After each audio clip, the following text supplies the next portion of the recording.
On va maintenant remettre la palme de l'expérience citoyen. C'est une palme nouvelle dont nous parlait le président Dadian dans sa grande sagesse et dans son immanence tout à l'heure. Cette palme récompense un service public, une collectivité qui s'engage à simplifier la qualité de vie de nos concitoyens.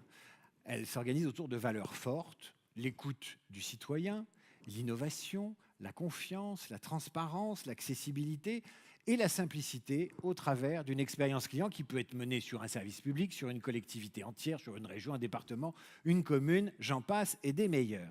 Et pour nous en parler et pour remettre cette palme, j'accueille un grand serviteur de la République. Il a été ministre, il a été maire, il nous fait l'amitié d'être avec nous aujourd'hui. Sa ville a été pilote dans ce domaine. J'appelle Gilles de Rebien sur cette scène.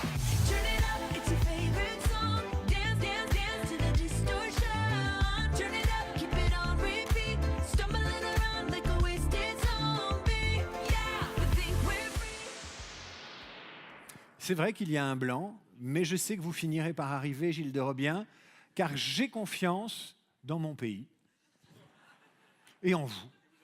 Alors, en moi, je ne sais pas, mais dans mon pays, moi, j'ai terminé ma vie publique. Bon, la preuve que non. Bonsoir. Regardez, ils sont Bonsoir. venus pour vous, ils sont tous là. Mais c'est parce que j'ai d'abord beaucoup d'amitié pour Éric Dadian, qui était une formidable découverte pendant mes années de mairie à Amiens. Grâce à lui, on a créé un centre de relations clientèle avec des centaines et des centaines d'emplois. Il y en a plus de 4000 maintenant à Amiens, et c'est à Éric que l'on doit cette initiative fantastique qui nous a appris beaucoup de choses. On a créé un centre de formation, un centre de recrutement, on a créé dans les années 90 des locaux dits intelligents à l'époque. Il est là en coulisses. Oui, mais je sais il sanglote de satisfaction. Je sais bien et vient vous embrasser, parce que c'est un grand sentiment. C'est un saluer. happening. Voilà, un petit bisou. On a fait tellement de choses avec Tant Gilles. qu'on y C'est est. vrai C'est pas qu'on a facile créé avec le 4000 micro, emplois. mais enfin on y arrive. Bon, alors, monsieur le ministre, monsieur le maire, si j'ose dire, vous avez été pilote à Amiens sur ces questions-là. Qu'est-ce que ça signifie la relation client dans une collectivité territoriale? C'est quoi le sens? Je veux dire, d'abord, le sens, c'est des emplois. Pardonnez-moi d'être très concret. Amiens était une ville industrielle, très spécialisée dans le textile, puis dans l'automobile, et petit à petit, une partie s'effilochait, et on essayait de trouver des solutions de substitution et d'avenir. Et c'est là que on appelait ça les nouvelles technologies de l'information et de la communication à l'époque. Et donc, on s'est engagé résolument dans les années 90 dans ce secteur-là. On a été beaucoup aidé par un de mes adjoints, Roger Mézin, qui était très spécialisé. On a rencontré Éric, et cette belle histoire a commencé, et on a pu offrir 4000 emplois, dont certains élus disaient ça va durer 3 mois, 6 mois, peut-être 3 ans, monsieur le maire. Qu'est-ce que vous nous faites des emplois précaires? Maintenant, c'est en très grande partie des CDI, et ces emplois non seulement perdurent, mais s'amplifient. Gilles de Rebien, on va passer maintenant au palmarès. Vous allez ouvrir cette enveloppe et nous donner dans l'ordre le 3e, le 2e et le 1er, et le gagnant donc. Voilà, nous vous écoutons. Alors, le 3e, c'est une ville que j'aime beaucoup, qui est très belle, que vous connaissez tous sûrement, j'espère, la place Stanislas. Nancy. Bravo Nancy. La 2e ville est une voisine d'Amiens, pourquoi pas, très belle ville aussi, qui nous a un peu imité dans la mise en valeur de sa cathédrale, d'ailleurs, avec des projections très belles. C'est la ville de Rouen. Bravo Rouen. Et le gagnant, c'est pas très loin non plus d'Amiens, oui, tout tourne autour d'Amiens finalement. C'est la communauté d'agglomération havraise, la CODA. Bravo à la CODA. On va accueillir monsieur Jean-Louis Rousselin, vice-président de la CODA et maire d'Octeville-sur-Mer, pour recevoir ce trophée. Il nous rejoint tout de suite. Un commentaire. Absolument.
rose-colored glasses on and party on.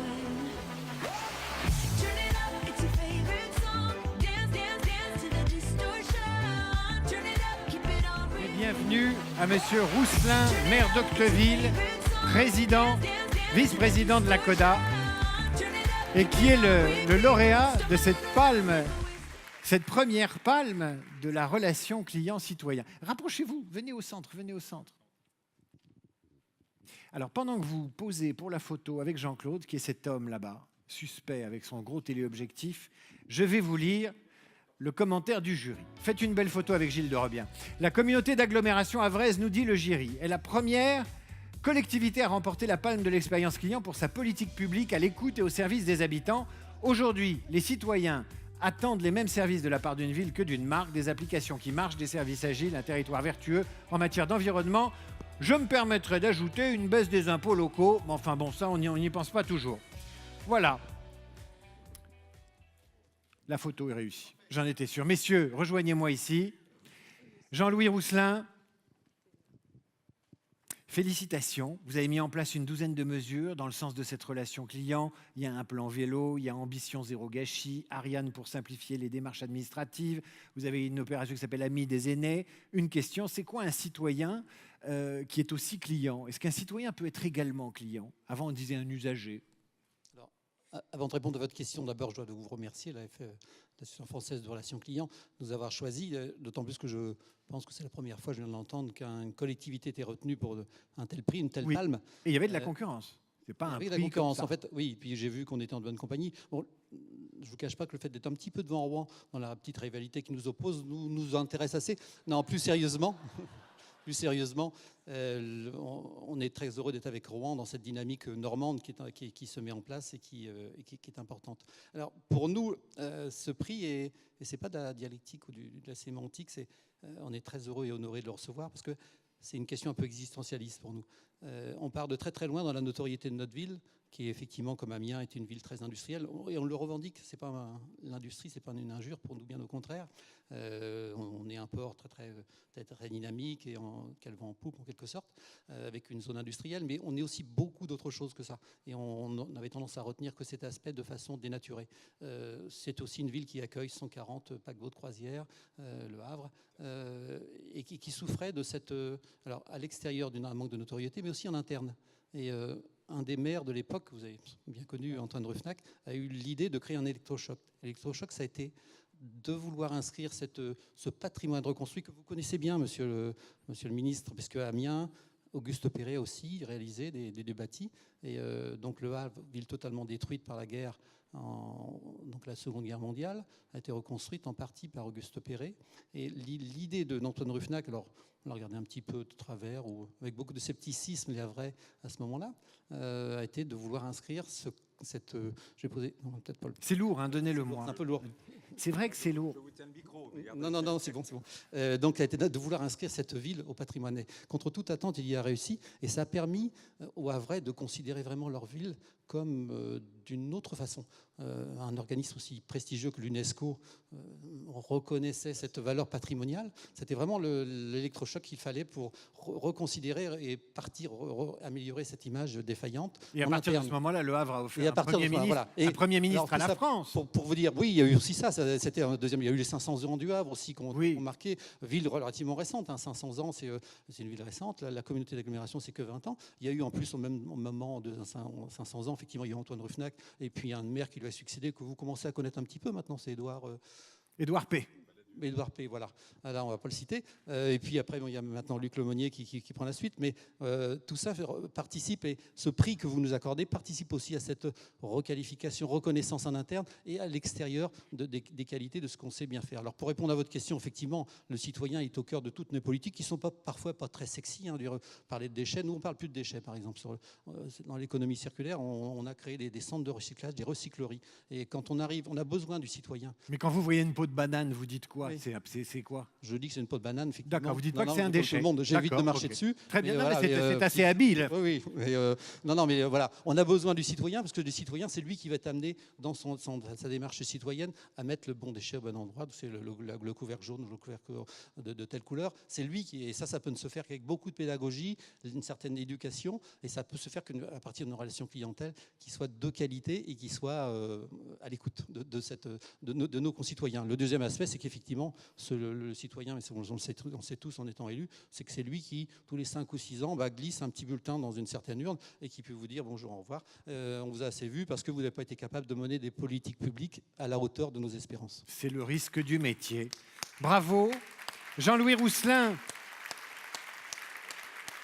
Ce trophée est lourd des réalisations de la communauté d'agglomération du Havre. Et j'espère qu'il trônera dans votre bureau et vous procurera toute la Celui de fierté parce que c'est un travail aussi collectif mérité avec notre par les- transporteur aussi. par notre- les élus de l'agglomération. Bravo à vous. Merci à Gilles de Robien d'avoir été avec nous ce soir. Juste un petit point, tout à l'heure, quand vous avez Aussi. Quand vous avez fait lever la main sur l'histoire du baiser, vous êtes le seul à ne pas avoir relevé la main. Alors, plutôt moi, que des je- cours collectifs de baiser, moi je crois qu'il vous faut simplement un cours particulier. C'est vrai. C'est une offre de service, non? Ou c'est un nouveau service public? Merci. Il se passe des choses dans ce théâtre.